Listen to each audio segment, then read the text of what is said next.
చాలా మంది దూరంగా వెళ్లి ఇన్వెస్ట్ చేయడానికి అంటే కొంచెం మనకి తక్కువలో దొరుకుతాయని వెళ్లి ఇన్వెస్ట్ చేస్తారు కానీ, అవును. అంత దూరంలో ఇన్వెస్ట్ చేయడం కరెక్ట్ కాదు అని అంటారు. సో, ఇప్పుడు యెస్. మనం ఉన్న ప్లేస్ నుంచి ఒక 80, 90 కిలోమీటర్స్ అవతల మనం ఇన్వెస్ట్ చేయడం కరెక్ట్ అంటారా? రాంగ్ అంటారా?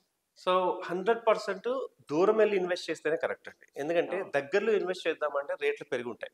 హ్మ్. సో, ఆ రేట్లలో మనకి స్క్వేర్ యార్డ్స్ తక్కువొస్తాయి. సో, అది కాకుండా ఇక్కడ ఆల్రెడీ మనకి రేట్లు పెరిగిపోయింది. సిటీ అంతా రేట్లు పెరిగిపోయున్నాయి. సిటీ నుంచి బయటకు వెళ్ళగలిగితే, హ్మ్. ఆ డిస్టెన్స్‌లో ఎవరైతే ఇన్వెస్ట్‌మెంట్ పెట్టారో ఇప్పుడు, లైక్ అదేంటంటే ఒక గోల్డెన్ ఆపర్చునిటీ అవుతుంది. వాళ్ళ ఓకే. పిల్లలు పెరుగుతా ఉంటారు. పిల్లలతో పాటు వాళ్ళ ప్లాట్స్ పెరుగుతూ ఉంటాయి. లేదా ఒక రిటైర్మెంట్ ప్లాన్ చేసుకుంటే, రిటైర్మెంట్ అయ్యేసరికి దానికి ల్యాండ్ వాల్యూ పెరుగుతుంది. దాన్ని ఇప్పుడు లక్షల్లో పెట్టేందుకు ₹1,00,00,000 కూడా అవుతుంది. ఓకే. సో, దీనికి ఎలాంటి ప్లేస్‌లో ఇన్వెస్ట్‌మెంట్ పెట్టాలి? అంటే కంపల్సరీ కంపెనీని ఖచ్చితంగా బెస్ట్ కంపెనీని ఎంచుకోవాలి. ఏదో ఒక కంపెనీలో ఇన్వెస్ట్ చేస్తే వాళ్ళు కరెక్ట్ ప్లేస్‌లో మనకి లీగల్‌గా క్లియర్‌గా లేకపోతే ఈ హ్మ్. కష్టం అంతా పాడైపోతుంది. సో, నేనేమంటానంటే ఎప్పుడైనా లాంగ్ ఎళ్లి ఇన్వెస్ట్ చేసినప్పుడు కంపెనీ కరెక్ట్‌గా ఉందా లేదా? ఎన్ని సంవత్సరాల నుంచి కంపెనీ బ్యాక్‌గ్రౌండ్ ఉంది?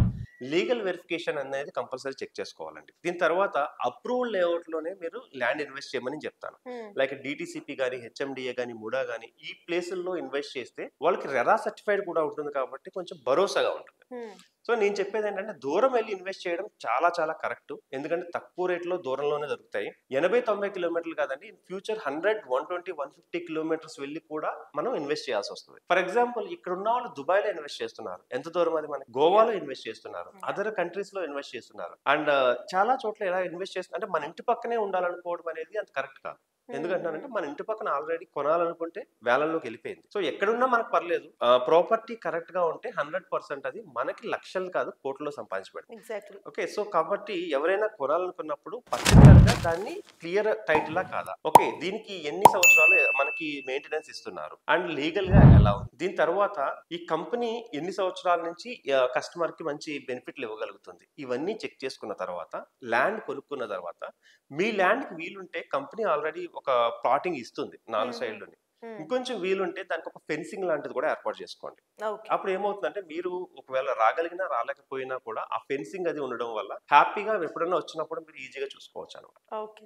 అంటే మరి ఈ గ్యాప్‌లో ఫెన్సింగ్ పాడవడం అట్లా ఏమి ఉండదంటారా? అంటే కంపెనీలు ఈ మధ్య వచ్చే కంపెనీస్ ఫర్ ఎగ్జాంపుల్ మా కంపెనీ చూసుకుంటే 10 ఇయర్స్ ఫ్రీ మెయింటెనెన్స్ ఇస్తున్నారు. ఫ్రీ హ్మ్. మెయింటెనెన్స్ అంటే క్లీనింగ్ గాని, ఎప్పుడైనా రాళ్ళు పడిపోతే దాన్ని మళ్ళీ పాతిపెట్టడం గాని, అలాంటివన్నీ మేము ఫ్రీగా ఇవ్వగలుగుతున్నాం. ఓకే. సో, అలాంటి కంపెనీని సెలెక్ట్ చేసుకుంటే మీ కాస్ట్ కూడా ఉండదు. Like okay. ఏదంటే మెయింటెనెన్స్ కాస్ట్ కూడా ఉండదు. యెస్. So, yes. మేము 10 ఇయర్స్ ఫ్రీ మెయింటెనెన్స్ ఇస్తున్నాం. మా సో, ఎక్కడ ప్రతి ప్రాపర్టీ పర్చేస్ చేసినా? ఎక్కడ ప్రాపర్టీ పర్చేజ్ చేసినా హ్మ్. కస్టమర్‌కి 10 ఇయర్స్ ఫ్రీ మెయింటెనెన్స్ ఇస్తున్నాం. Because okay. మాకు ఎన్ఆర్ఐలు ఎక్కువుంటారు. హ్మ్. సో, హ్మ్. వాళ్ళు ఇబ్బంది పడకూడదని ఈ కాన్సెప్ట్ తీసుకొచ్చాము. 10 ఓకే. ఇయర్స్ పాటు వాళ్ళు వచ్చినా రాకపోయినా వాళ్ళ సైట్ చాలా క్లీన్‌గా, సెక్యూర్‌గా ఉంటుంది మా హుహు. దగ్గర. Okay sir. Thank you so much. Thank you అండి.